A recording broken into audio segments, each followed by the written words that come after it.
의대 정원 확대가 입시 미술에 어떤 영향을 끼칠 것인가, 조금 더 실기 중심의 그런 입시가 진행될 수도 있지 않을까, 이렇게 예측이 됩니다.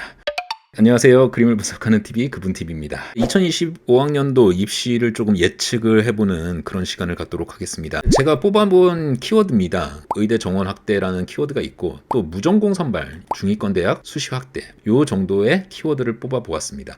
먼저 첫 번째 내용입니다. 의대 정원 확대 영향. 이게 의대 정원 확대가 우리 입시 미술에 어떤 영향을 끼칠 것인가. 전체적으로 의대 정원 늘어난다는 건 뭐 뉴스가 계속 나오고 있었죠. 근데 2,000명의 인원을 늘린다. 이 개념은 인구가 2018년도부터 학령 인구 기준이 57만 명에서부터 쭉 순차적으로 줄었습니다. 그래서 2024학년도 보면은 41만 3천 명까지 전반적으로 지금 16만 명이 이렇게 줄었어요. 근데 이런 인구 대비로 봤을 때 보면은 대략 90%에서 90% 중반대까지 이렇게 수능 응시 인원들이 있었습니다.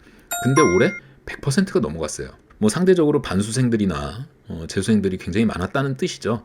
근데 내년 같은 경우에는 사실 이 퍼센트가 한 110%까지도 올라갈 수 있지 않을까, 이렇게 생각을 합니다.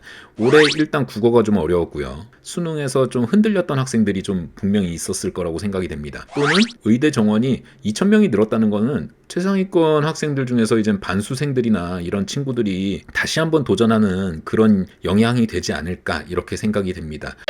올해 같은 경우는 최상위권의 학생들이 조금 더 폭발적으로 늘어날 것들이 좀 예측이 되기 때문에, 어떻게 보면은 미대 입시 면에서 최상위권 대학, 뭐 이른바 서울대, 홍대, 국민대 뭐 이런 학교들 같은 경우 상대적으로 등급이나 이런 것들이 소폭 하락되지 않을까? 조금 더 실기 중심의 그런 입시가 진행될 수도 있지 않을까, 이렇게 예측이 됩니다. 네, 다음 내용 한번 보도록 할게요. 네, 무전공 선발. 지금 무전공 입학 25% 추진.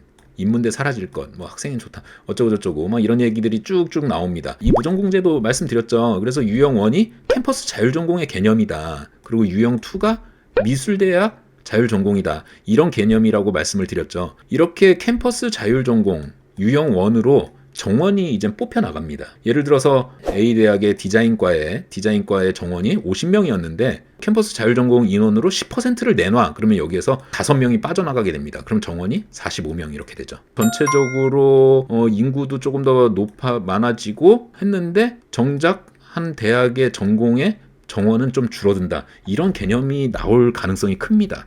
물론 5월 달에 정확하게 각 대학별로 그런 유형1과 유형2의 인원 배분을 어떻게 할 것인가, 이게 가장 중요한데 학과 정원이 굉장히 많이 감축이 되고 이렇게 준비하던 학생들의 경쟁률이 상대적으로 올라가는 그런 현상이 보일 거다, 이렇게 예측이 됩니다. 전반적인 경쟁률은 당연히 상승을 할 거라고 생각됩니다. 무전공 입학의 인원 배수가 어느 정도 갈 것인가, 미대 자율전공의 개념인 유형2의 인원 어느 정도 배분이 될 것인가에 따라서 경쟁률도 소폭 향상이 되고 이런 개념으로 되지 않을까. 상위권 대학이 거기에서 굉장히 치열한 경쟁이 벌어지지 않을까, 이렇게 생각이 됩니다. 성적이나 실기 이런 면에서 보자면은 조금 더 성적은 조금 더 여유가 생기지 않을까. 올해 국민대 2024학년도 국민대 입시처럼 성적에서 조금 더 여유가 생길 수도 있지 않을까, 이렇게 생각이 되고요. 오히려 그런 면에서 실기 쪽에 조금 더 중점적으로 변별력을 만들 수 있지 않을까, 이렇게 생각됩니다.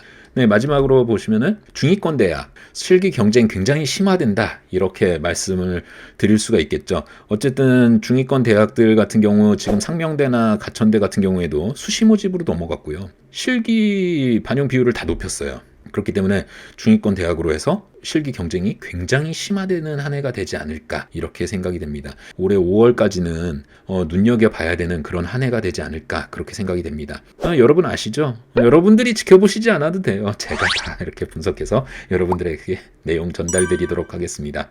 구독, 좋아요, 알림 부탁드리고요. 그분TV였습니다. 여러분들 감사합니다.